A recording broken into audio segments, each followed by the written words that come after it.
Um, Good morning, everyone. Sorry about that delay. Although I'm sure it's later in the day for some of you. My name is Tunde Olatunji. I'm the Associate Director of Policy at the Africa Center.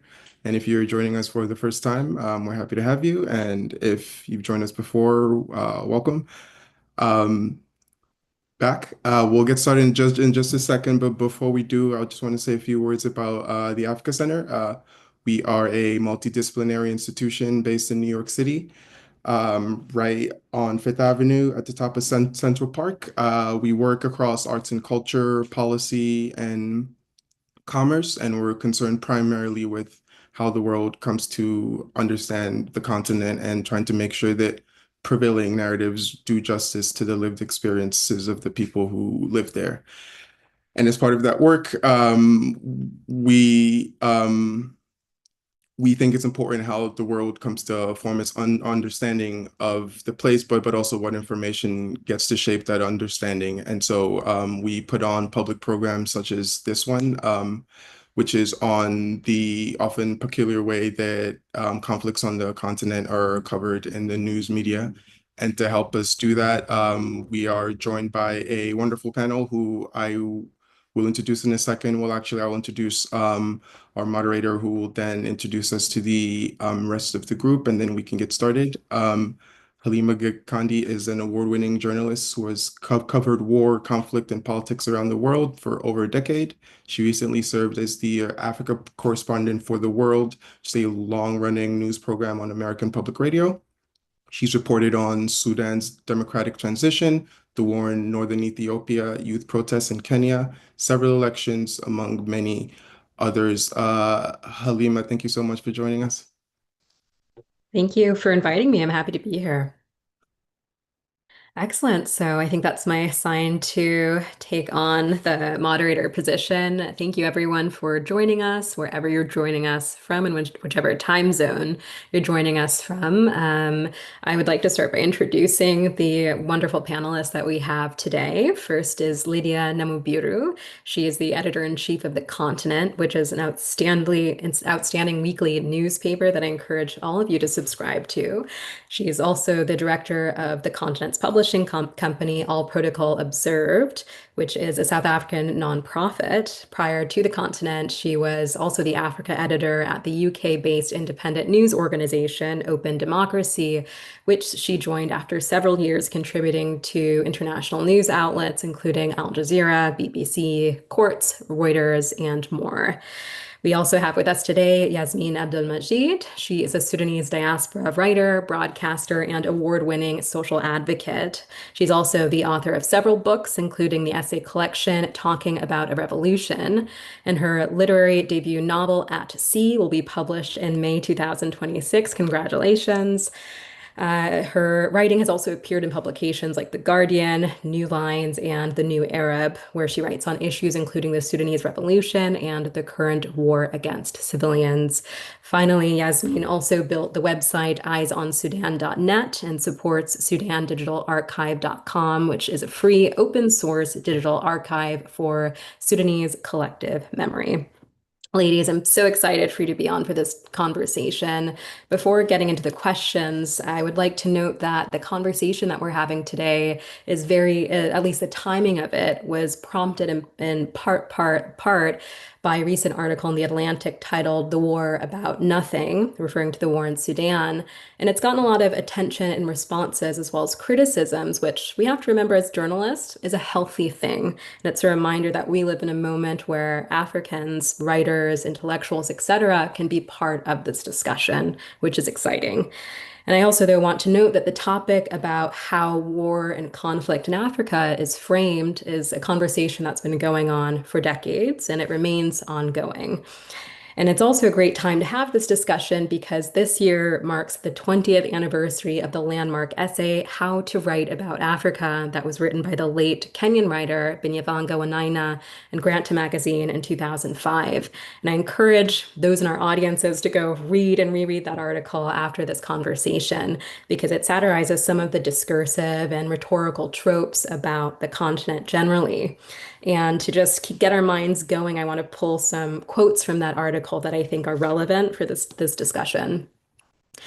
Quote number one, among your characters, and this is again in reference to how to write about Africa in Wanina's satirical words. Quote number one, among your characters, you must always include the starving African who wanders the refugee camp nearly naked and waits for the benevolence of the West. Quote number two, when talking about exploitation by foreigners, mention the Chinese and Indian traders. Blame the West for Africa's situation, but do not be too specific. Quote number three, avoid having the African characters laugh or struggle to educate their kids or just make do in mundane circumstances. Have them illuminate something about Europe or America in Africa. So those are Wanina's words. And since that article was written, it seems like so much has changed in our world in terms of technology, social media, the information ecosystem, media and mainstream media, and how it's consumed. And yet, in some ways, it seems a lot hasn't changed in terms of how international media, at least, writes about war and conflict in Africa, even as African journalists are ascending those ranks. So, again, it's great that we have Yasmin and Lydia here for this conversation. As a launching point, I do want to take us to that article in The Atlantic because it's gotten a lot of criticism. But actually, before that, let me ask, it might be easy and tempting for those who do follow conflicts and war around the world to ask, why talk about the framing to begin with? When people are dying, when lives are being lost, is it frivolous to have this discussion? What are the stakes? Yasmin, let's start with you. What are your thoughts on that? Well, thank you, Halima, for the question. And I also just want to take a moment to thank the Africa Center for hosting this conversation, and also just personally to be sharing the platform with yourself and Lydia, because I don't consider myself a journalist. I'm a writer, and I think I've become someone who's in the business of language. But the question of framing, especially when it comes to the African continent, but specifically, I guess we're talking about Sudan, which is where I'm from. I think it affects journalism as much as it affects writers, and it's all about the meaning we make, right? Because language is about meaning. We construct meaning, and that it also, I think, is so much about what we consider is possible, what we consider is true, and it kind of creates the foundation, or it sets out the playing field for what is possible. And I think, it is, as somebody who, I'm the daughter of Sudanese parents. I trained as an engineer. There's often a conversation in the sort of typical Sudanese household of what is important, and these things are sort of being a doctor, being an engineer, being in sort of the practical, tangible things around arts and humanities and culture might be considered useful, but perhaps not essential or critical. And I think, and I sort of use that slightly facetiously, but the reason I have come to um, dedicating, I suppose, my life to writing, certainly at this point, is because all of those other things end up being in service of the stories that we tell, right? And if we think about the way that even the conflicts that we're talking about are referred to, or are made possible, or are legitimized or delegitimized, all of that is so informed by the stories that we tell, and therefore what is possible in terms of how we're able to kind of move through it or figure it out, is so much then about the kind of framing of it. I mean, even if we think about the article that has prompted this conversation, and you sort of you set us up so well with Wanina's quote, right? The Atlantic is a place that I have personally been pitching to about Sudan for years. And it was interesting that a piece was only possible once it became, okay, let's use Sudan as a launching pad to tell a story about the collapse of, the West or the whatever. And so it was only useful as in service to, somebody else, something else. In of itself, it was meaningless, right? And I think, and that is about framing. That is about all of a sudden, the lives of people in Sudan, the lives of Africans, etc., don't matter unless they are tools in somebody else's narrative. And that can only be changed once we start using completely different framing. Thank you so much. Lydia, you have been in the journalism business for your career. You have seen how news stories can have real impacts on policy, economics, etc. What are the stakes of this discussion in your view? Why does it matter when there's active war and conflict? Why does it matter for us to also discuss how it's discussed and how it's framed and how it's understood? I think you have to unmute yourself. Oh, yeah. Thank you. Thank you for having me. And thank you to the Africa Center for organizing this. And to answer your question, to ask why framing is important is to ask why journalism is, right? Why do we do this? We're trying to help people understand their world, their world, other people's worlds, and then empower them to do something about it. We don't do it for the same reason, one might make a film, and maybe even people who make films don't do it primarily to entertain or, to help you deal with your boredom. At the very heart of journalism is an attempt to empower people because we think if they know, if they understand, if they have a grasp of the facts and the complexities, then they can start to think about how to engage it. So this particular example is important. If you say this war is about nothing, I think you're saying there's no solution, right? Like, how do you solve for nothing, right? You're saying if there's no lever, there's just a, an outstanding number of nihilists with guns running amok in a country. How do you solve for that? And the answer often is, when people understand conflict that way, is with more violence. Find another group that you can arm with more violence to solve, right?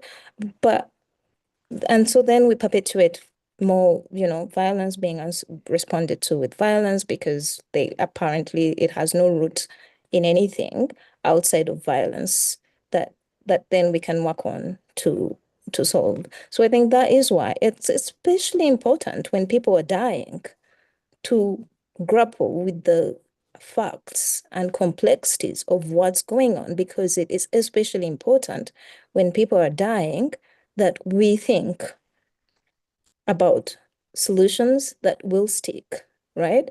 Not understanding Sudan, being naive about Sudan is partly why Sudan is where it is.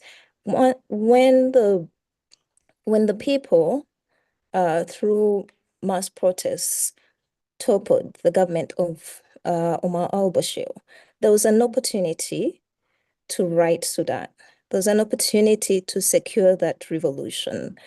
But everybody outside of the protesters and the belligerents, now the belligerents, had very little understanding of what it is they needed to do. And so they floundered, they did things that were counterproductive, and that opportunity was lost.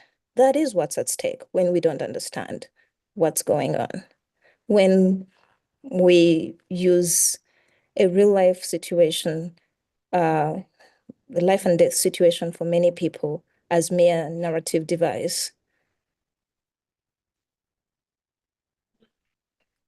Excellent. So in some, knowledge matters because it informs actions.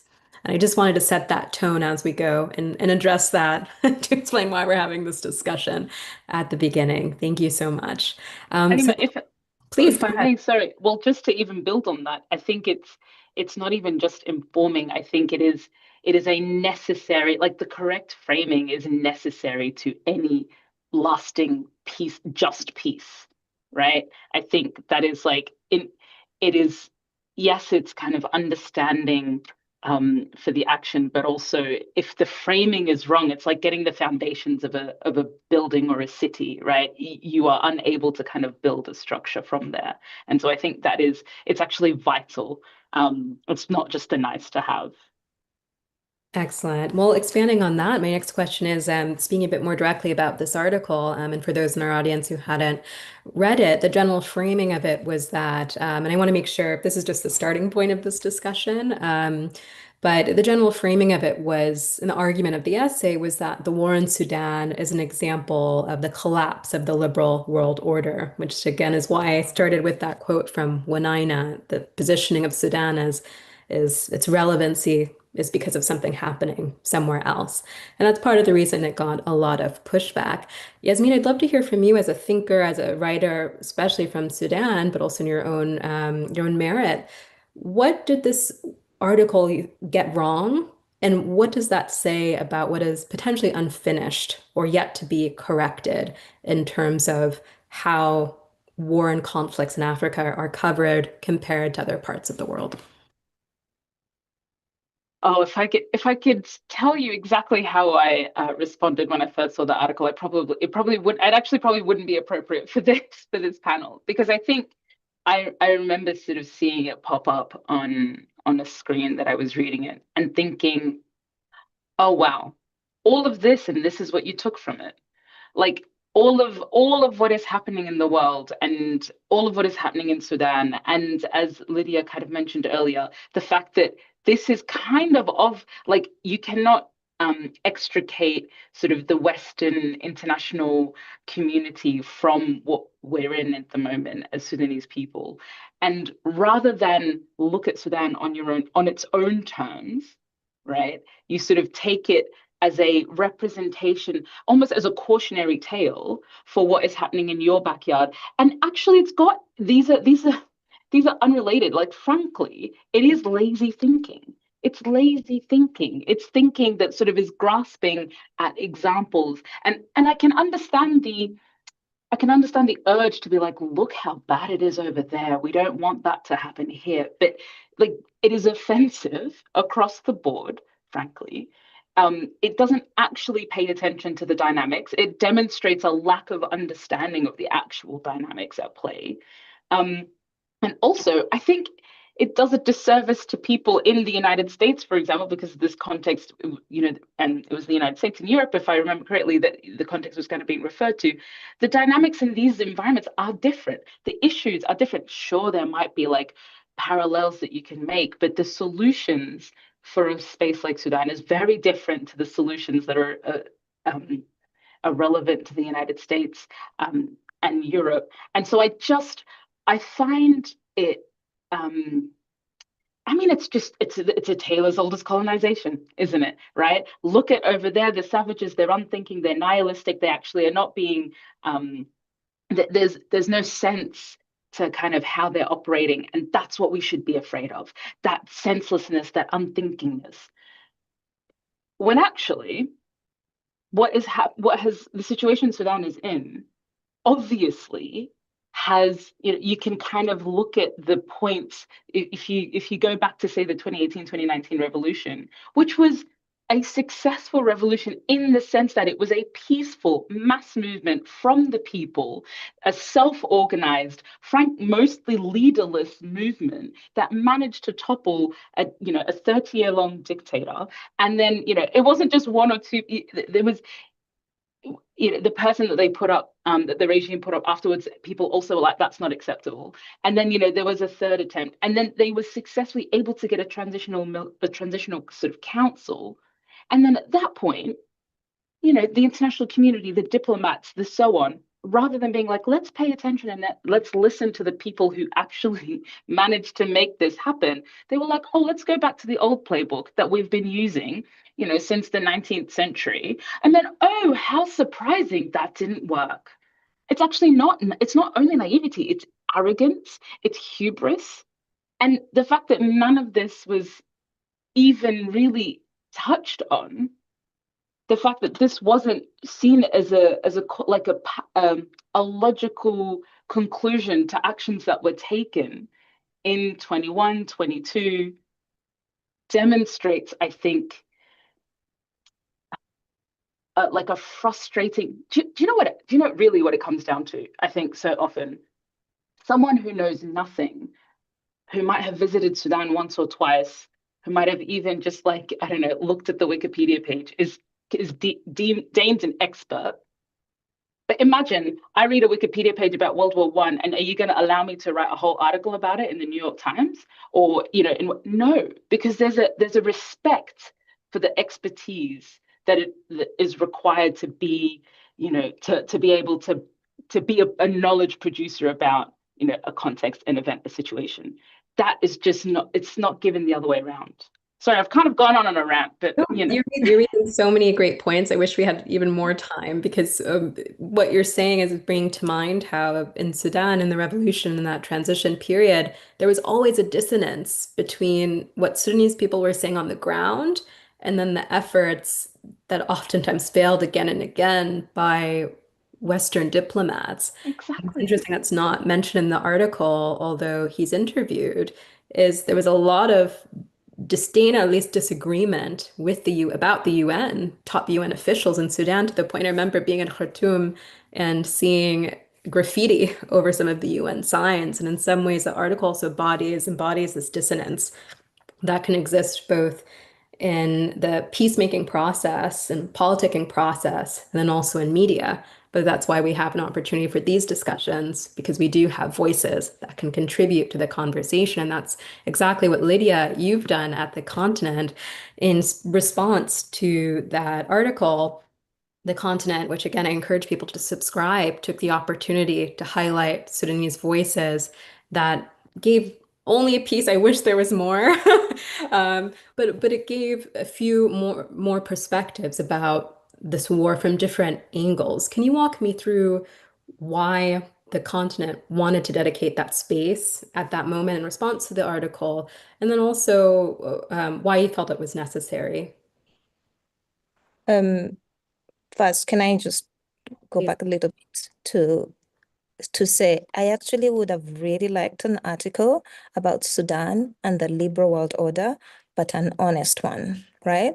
An honest one that grapples with what the liberal world order does, right? What it's and how it set itself up for its current failure, if it is failing right now. I'd have liked an article that grapples with like what happened, what some of our favorite tools in the liberal world order are sanctions. How do they actually how did they play out in Sudan? They broke the economy enough to give birth to an informal gold economy that then empowered a warlord, right? I'd have liked very much for us to grapple with how, in practice, the liberal world order tends to send junior, inexperienced diplomats to particular places for being of low interest, right? And then what that does, right? What that means when there is a moment that requires really serious and brave and courageous and, judicious diplomacy, which didn't happen in Sudan. I would have liked very much for us to grapple with the liberal world order's realpolitik attitudes, right? How many Omar al-Bashir's are they propping up even now, right? Because they are useful in the war terror, they're useful, for resource flow, and then in propping them up for decades as they grind their countries to to the brink, are setting those countries up and making those countries too fragile for any other outcome but war once that person they've been propping up for decades has left. I would really have loved that. Instead, I don't yeah. Anyway, moving on. I I'll Great let it point. Thank you. right. I'll let it go. And honestly, I want to say that I don't think I can be described as a radical. I'm actually very liberal. I'm not radical enough in the current political segmentation of the world. But I really would have loved that because we came to this place by a certain path. And if you're willing to be honest, yes, Sudan can be an example of the path that led us here, except we're not willing at all to have a deeper, complex conversation around it. Instead, we're more like, oh, we were the good guys, and now we've been overthrown. It's woe unto the world. Who will save you now? Right? Anyway, moving on. Why? Those are all great points, and I would love to hear, and then in the continent and the somewhat rebuttal, but also highlighting some of what you've just mentioned in terms of the gold market, which was well noted in the editor's note. How did you conceive and approach those articles and that kind of corrective? And I think it would be helpful to see insights from an African editor-in-chief, how you made those decisions, and what do you think you accomplished in those articles in that issue? Well, if I'm being honest, I didn't make the decision. I think people, so like every internet user, I commented on in a conversation that was ongoing, and I was just like astounded by the response to my comments, which when I posted, I thought these are just, just thoughts from another person on the internet. I was astounded by the response to it from Sudanese thinkers, from Sudanese people, from journalists inside, that by the end of that weekend, which weekend taught me many things, including that there are people on LinkedIn really using it. It was like my third LinkedIn post ever in 10 years. But yeah, at the end of that weekend, I think the decision had been made for us that we now do have to like attempt a corrective. And initially I thought, yeah, let's ask for South Sudanese person to write about it for us. Maybe we'll run one article along with all of the other planned coverage. And so then I said, please, if you're Sudanese and you want to write about this, this is my email. And I'm telling you, within hours, I had fully written articles in my inbox. I had fully developed pictures, people saying, oh, if you say yes, I'll have this to you by Thursday. This is Monday. By Thursday, I'll have it to you. By end of Wednesday, I'll have it to you. I had people sending me full research reports, right? It's been nothing like I've ever experienced, right, in my time at the continent. And so then that made the decision for us, which is, oh, we have to give these people who've been waiting, obviously, for all these 2 years of the war to be allowed to say something about their own realities. We have to do it now. We've covered Sudan, but we've often covered it. I think this was maybe our third cover since the beginning of the war on Sudan, but we've often covered it very much in the traditional journalism sense. Find a journalist and find one journalist and assign them. Then I think it was just the decision was made for us by the sheer response of Sudanese people to that article. And also the fact that it was very obvious that lots of people had been waiting for a chance for the mic to be passed to them to speak about their own reality, which I think is a sad statement about journalism, because like every journalist, I imagine myself as, hosting a conversation rather than the speaker at the conversation. I imagine us, and therefore the industry, as mere hosts. But the fact that there were so many truly intelligent, engaged, and people with lived experience, people living in the war, who just never get the chance to be the ones that speak, is a real indictment of how we do journalism and how journalism on Africa is done. And I remember thinking, obviously there's lots of it. We have our own style. Stories don't run longer than 600 words often. So we cut things, we try to fit in as much as possible. There's a lot that was left on the editing floor. But at the end, we had 5 articles, and they were all 3,000 words. And even then I thought, wow, in 3,000 words, these 5 people have explained what 10,000 words in the Atlantic were given to one person who is not Sudanese to be the one that explains what's going on, who then concluded, well, nihilistic violence is going on. That's what's happening, right? Yeah, that is how we made the decision. Excellent. I mean, and one thing that's coming out that I'm hearing is from both of you is in terms of what are some of the differences that are nuanced, the nuances and some of the differences in coverage that may be most apparent, at least to people who have been observing coverage for the past few decades. But you're mentioning, okay, agency. In the articles that are on the continent, the writers are still describing their personal experience and observations in the context of, in some cases, still being in Khartoum right now, but it's also agents. They're the agents. They're not narrative devices or rhetorical devices to explain wars. So those are some of the differences that I'm noting, and also that I'm picking from you both, as well as the role of not only international actors, but also regional and local actors. So there's a lot that I'm getting from you both.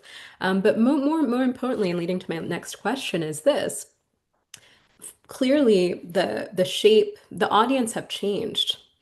They're no longer distinct, right? That's what you're getting at, Lydia, is people responding you on LinkedIn from all around the world, and that's the reality of the current media landscape. So the previous structure of a foreign correspondent from a newspaper going out to anywhere, flying in, and then coming back and expecting that their audience is only the readers within their geography isn't the reality. And we've seen that beyond this particular moment with the war in Sudan, if we broaden that up, the audiences now can speak. So given the changing nature of audience, how do you think that, we'll start with international newsrooms, but not exclusively. How should newsrooms think about how they're shaping the stories and covering issues of war and violence on the continent when the person featured in that story can also access that story now on the internet or on WhatsApp, right? Those expectations have changed. So let's start with you, Yasmin. What comes to mind for you in terms of that? In answering that, I also kind of want to reflect slightly on what Lydia was talking about, because I was one of the people that was sort of tagged and came across the sort of the posts doing the call out that the continent did. And I thought it was, I remember the feeling of, Lydia, what you mentioned, that sense of, oh, the mic being handed over, right? And Halima, what you're talking about with respect to kind of like the voice. I mean, I think it's interesting because even though people have the ability to kind of tell their own stories, right? And people are telling their own stories in lots of different forms, there is still a desire for the platform or the support of, a body that is seen as legitimate, whether it is the continent, whether it is Reuters, whether it is, the Washington Post, the Atlantic, whatever it might be, there is still a premium. Those brands still have some sort of a premium. And so while people, and I'm coming back to that overall question of framing, one of the challenges that the war against civilians has had in the kind of media landscape is this constant idea that this isn't a forgotten war or an invisible, or a war that is kind of ignored or whatever that may be. That's framing that is, again, very sort of Western being put on, because obviously Sudanese people have not forgotten this war. But I think there is a sort of internalized battle that a lot of Sudanese people are facing, which is, or grappling with, which is, where we are experiencing this rupture, this, cataclysmic conflict, and we are talking about it amongst ourselves and to each other, and we have the voice and the ability and the agency to do that, and yet it feels like there is some sort of kind of limit to it. And that, I think, is the current tension that a lot of people are dealing with. And so when there is an opportunity, it is like, grabbed with all of the hands and all of the limbs. And also, I do think it's interesting because something that I've been really excited about is the work of Sudanese journalists. Like, post the revolution, you had the Sudanese Professional Journalism Association come together for the first time in decades. And, they had over 1,000 members, and it was very exciting because the Bashir regime really repressed media and journalism and so on. And since the war, there are organizations like Atar, which are sort of modeled off the continent, which is kind of this weekly newsletter or magazine, as it were, that comes out on WhatsApp and Signal and so on in Arabic and now in English. There is Ayin, which is another network that does partnerships with international organizations, but also does that really local reporting and local journalism. And so I feel like there are more people are sort of coming into contact with those, but even then, still, I think that there is like that sort of local journalism level, if you can call it that, and a real desire for that to be seen by other people, even by fellow Africans, to be honest. I mean, the number of Egyptians that I speak to that have no idea what's happening across the border, we've got Kenya, you've got, I mean, South Sudan has its own challenges, and there are other kind of challenges, I think, between the North and the South and how we think about each other's news and each other's stories and so on. But I think like even in the region, having like an understanding of what's going on within ourselves, I think is a whole other conversation.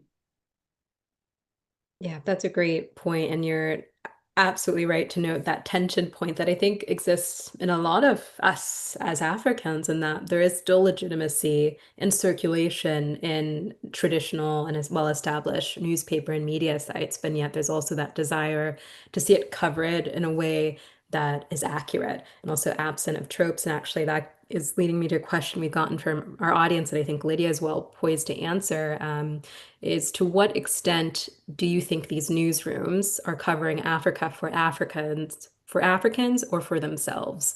Does that affect framing? So I'm going to combine that with the earlier question for you, Lydia, and that question of even who is the audience now? Because I imagine newsrooms internationally or otherwise can't afford to think of their audiences in limited geographical ways. But based on your experience, how are these newsrooms internationally covering the continent, and what potentially needs to change? Actually, yeah, I think that really goes to the heart of why the reporting continues to annoy African audiences quite as much, which is, I think, especially in this data-driven world, editors look at their charts, their data dashboards, and they're like, we hardly have an African audience, which then means they're never writing for that audience. But there is an African audience, and it is growing, and it has access to what you say about them. I do remember there's quite a few people, and I think this is a sort of original sin of foreign correspondence, which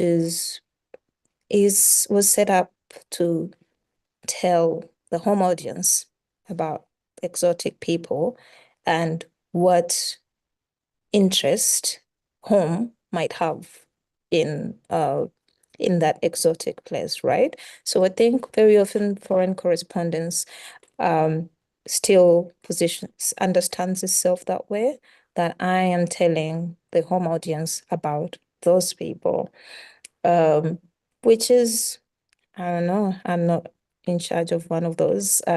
Maybe it is the market imperative for that still exists, but I think that in continuing to cover Africa that way, media outlets are shooting themselves in the foot, because in many ways, in the already rich world, audiences are saturated, right? They are overserved, they are overstretched by the complexity of like life in super capitalist countries. There's no growth opportunity. There's hardly any growth opportunity there. But I think if they saw African audiences as a growth area, then that is reason to write about Africa as if you're writing to grow your African audience, right? Which does change how you write. I don't think this is controversial at all, right? If I am writing for an American, I write differently. And I understand that as a writer, as an editor, I understand that you write for the audience you have in mind, right? And it's important to be understood by that. But and I think now is a good time to shift what audience you have in mind. There's good market opportunity for it. News reading audiences, news consuming audiences are growing in Africa in ways they will not be growing. They're not growing in already overserved markets. And the barrier to reaching them is very, very low, as every journalist who ever did a dump story about Africa quickly found out. You're already reaching them, right? And so then why not use that opportunity positively? But yes, not having a non-African audience in mind does change how the story is told. And I think it's also a reminder of, I mean, when I was a correspondent, let's say an African Africa correspondent is whose show is mostly aired in the US. To me, the American audience is also the African audience because I know the way I've put a lot of effort to frame the stories in a way that was accurate, even when you're given only a couple minutes, because I knew I would hear back from people in the Sudanese diaspora in the US, which I Right. often did. The Kenyan diaspora, I received emails from everyone in the African diaspora who is in the US about the stories, sometimes their shortcomings. And so to me, Right. so even being American, reporting for an American outlet, my idea of an American audience and what that means wasn't It's limited. It's yeah. quite Yeah. expansive. And I think that Yeah. also comes to the idea of accountability, no, is again the audience when the audience can talk back to you and let you know what they think about stories. Does that change the stakes of how you're writing it when somebody, when an African diplomat can tell you also, wasn't that Yeah. Yeah. And the thing is, it improves your journalism, right? To know that you won't get away with laziness, that you won't get away with glossing over, makes you work harder, right? To both be understood while also not oversimplifying. And that, even for audiences that are unfamiliar, is actually a really good, it's an effective way to reach even those audiences. I am very, very often surprised when we look at our subscription numbers and how a third of our audience is people outside Africa. They're like, I'm not thinking I'm writing for these people, but because we wouldn't, with our primary audience, get away with certain kinds of reporting, it turns out it is even more informative for people who are not um who are not African. But also there's no single African audience, right? Like, if the same way you assume that an American might not understand and therefore you need to simplify for them, you'd feel the same way about writing for an African audience. So you still always are looking to be understood. Nobody is writing journalism as if they were writing an academic paper. If they are doing that, they have no audience, right? So I don't think that to reach for an audience outside of America is to look out um, an American audience. In fact, it would make even this place more understandable to that American audience. That's a great point. And speaking of audiences, as both of you have noted, is the market for media and news across the continent, across Africa, and also within the diaspora is large and it's there. And I think we've seen, not to overly emphasize international media, but we're seeing that. Rolling Stone has announced a new edition, an Africa edition, I think actually it already exists. Correct me if I'm wrong. Time Magazine has announced an Africa edition. To me, that signals this interest in a market entry on the continent.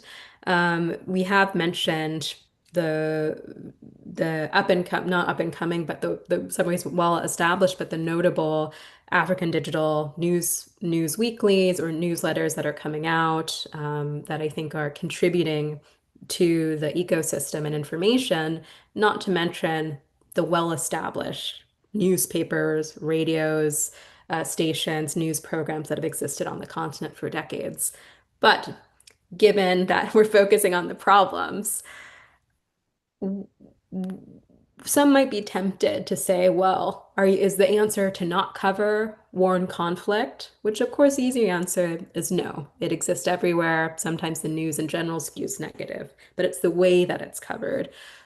Yasmin, starting with you, what is your advice for those who endeavor to cover conflict and war on the continent specifically? And again, not to single out Africa because there's war and conflict everywhere, but we're here as Africanists. What is your advice in terms of how it should be covered and also the frequency in which it's covered? Because even in the context of war and conflict, it's not the only experience in people's lives. The world does go on. So what's your perspective on how it's covered and the frequency of its coverage relative to other types of stories? I mean, I'm a big fan of asking the people themselves to cover themselves often, and rather than if, say, for example, if you're sort of, if I'm putting on the hat of an editor who's like, I want to have a big name attached to this, I want it to be sexy, I want it to get clicks, a way to do that isn't necessarily to get that one person to like do 3 months of research and then write an article that's going to piss everyone off anyway. But it might be, how do you find someone who could do that work from that community who might already be doing that work and maybe have a partnership? Is there some way that you can kind of take in the same way that a way to get a film made about something that's very difficult and unsexy, you sort of put in a star, a celebrity that people they know the names of, whatever. If you want to kind of think about it in those sort of purely economic capitalistic terms, then find the way to engage with the already existing networks. I mean, the number of times people approach me in the UK to like, I'm very happy to speak, but I'm also one of many experts, right? There are so many people who are frankly more informed than I am. It just, in my case, it just happens to be I'm somebody that makes videos on the internet and I'm somewhat informed. But I think that if you've already done the kind of groundwork of engaging with and creating connections with folks like the continent, folks like ETSED, folks like Ayin Network, like folks who are already doing the work, then you don't have to scramble every time there's like a new breaking thing and be like, oh, where are we going to get that piece of news? Let me call the person that I call every time. You develop. So, okay, maybe if I'm to take it back, think about developing those relationships early, looking at who is already doing that work on the ground and kind of connecting with them. And rather than thinking that you have to kind of reinvent the wheel every time, think about how can I look at what wheels are already out there and can I sort of jump on board with that? And then also thinking about, the war in Sudan, the current war against civilians started, yes, on the 15th of April, 2023. And so you might be, so editors might be thinking, oh, what's new? What can we kind of cover? Blah, blah, blah.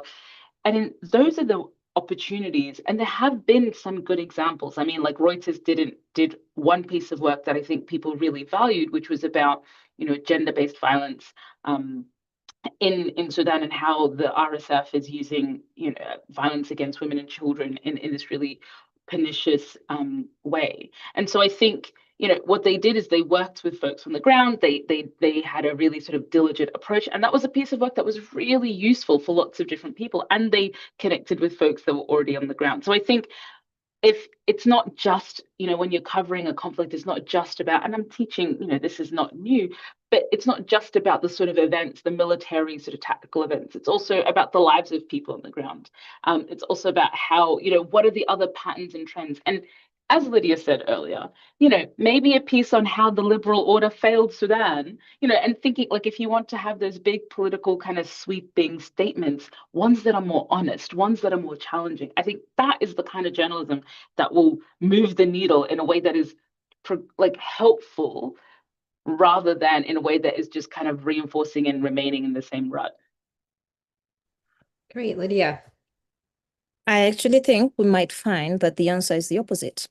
Cover them more, because I think what's often lacking is granularity. So the editor decides, this year I'll do my big one on Sudan, and in which I'll explain all the things to you in one 10,000 word piece, which is setting yourself up for failure. But in fact, if you were covering it in a more granular level, or more frequently, you wouldn't feel that you need to explain it all in one big move. And then you'd end up explaining it a lot better. I think about how, like, with coverage of the war in Ukraine, when that all first started, we had such simple narratives in our heads about what was going on and how it could be solved. And now we laugh at the US president for having the same narratives, because ongoing, granular, frequent reporting has disabused us of our simple ideas about, how all that needed to be done is to tell NATO to only go so far, and then it will be solved. Those are some of the ideas we had about it. But so that, I think, is a good example of how you can actually, like, trying to do it in one go, or, is partly why, like, doing too little of it is partly why we are in this position. That's a great point, actually. To that point, when the war in Ukraine started, I was in Nairobi, and there was more than one reporter who was deployed from Nairobi to Ukraine, and as the Resources International media were refocused to Ukraine, and it also impacted, I won't name names, but it impacted then the financial resources that were available for broad coverage on the continent. So I think that's a real example of how the resources can get pulled. But I'm hearing from both of you a lot of things. Sourcing, who are your sources? Coverage, and how long you're covering a place over time can contribute to this broader picture of the events. And I'm seeing we have another question from our audience. Let's see. One attendee would like to hear your thoughts on the tension between Pan-Africanism and Pan-Arabism. How can we make sense of that friction? Is there a way to reconcile the two so that the conflict narrative can be reframed in a more inclusive and constructive manner? That's interesting. And that's an interesting reminder that when we're talking about narratives, it's not only, quote unquote, the West and the continent. In the case of Sudan, of course, there are also narratives in the Arabic-speaking world and local narratives in Sudan, which are also varied. I don't know if we have time for that discussion. Yasmin, in the next 2 minutes, you want to get to that, or to your previous? Just that very small, the question of Sudanese identity, not a challenge at all, very straightforward. I mean, I think it's an excellent question, and I think there is no answer to it. I think the challenge of, well, there is perhaps no straightforward answer. There are approaches, there are it's interesting. I'm reflecting on conversations I've had even just today about the challenge of where Sudan places itself and where it thinks about, and where Sudanese people, individually kind of place themselves in relation to the kind of African or the Arab identities, and also what that means for things like solidarity, what that means for things like organizing, and what that means for how we frame things. Like, is it in relation to this, or is it in relation to that? I mean, I think all that it tells us in the 1 minute that I have, or in the 30 seconds that we have left, is the way that we frame it, right? And the context in which we frame it, whether we've framed it in the African context today, but we could have had a similar conversation within the Arab context, and we would have been, we would have had a different benchmark there. But also that would have introduced a whole other kind of element to the conversation, because you sort of have the Arab imperial history and Arabization as a root of various other issues. All to say, these are tensions that I think are still bedeviling us today. Absolutely. Well, thank you so much, both of you, for your contributions. It's a reminder of why, as as stories are being written, it is important to have these discussions about the stories. It brings me back to when I was in middle school as a Kenyan American. I remember a kid in my class, this is maybe early 2000s, not to age myself, but he some point said, well, there's only war and disease and death in Africa. And I remember fighting this kid on that. And so that we exist. And I think about somebody hearing that narrative and they're probably around 12 or 13, they might decide to go become a diplomat or become an entrepreneur or somehow otherwise engage in the global world. And that seed of what the narrative is, what the story is, will last and carry on them. So the stakes to me are always high when we're thinking about how knowledge and information is being produced, because it's influencing how people engage in the world. But thank you both for this conversation. I think, am I meant to end it now? I kind of want to keep going, but I'll be thankful for both of your time. Thank you so much. Thank you for having us.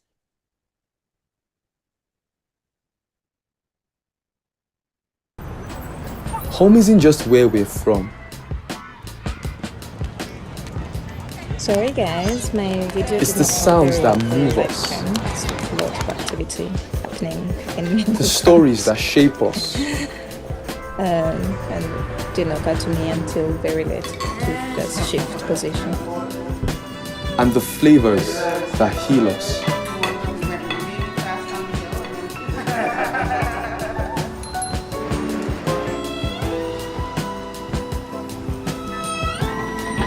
It's the communities that connect us. The ones that hold us down. The ones that raise us up. Home is a feeling we all know. So if you're looking for it, you can always find it here. The Africa Center. Home is here.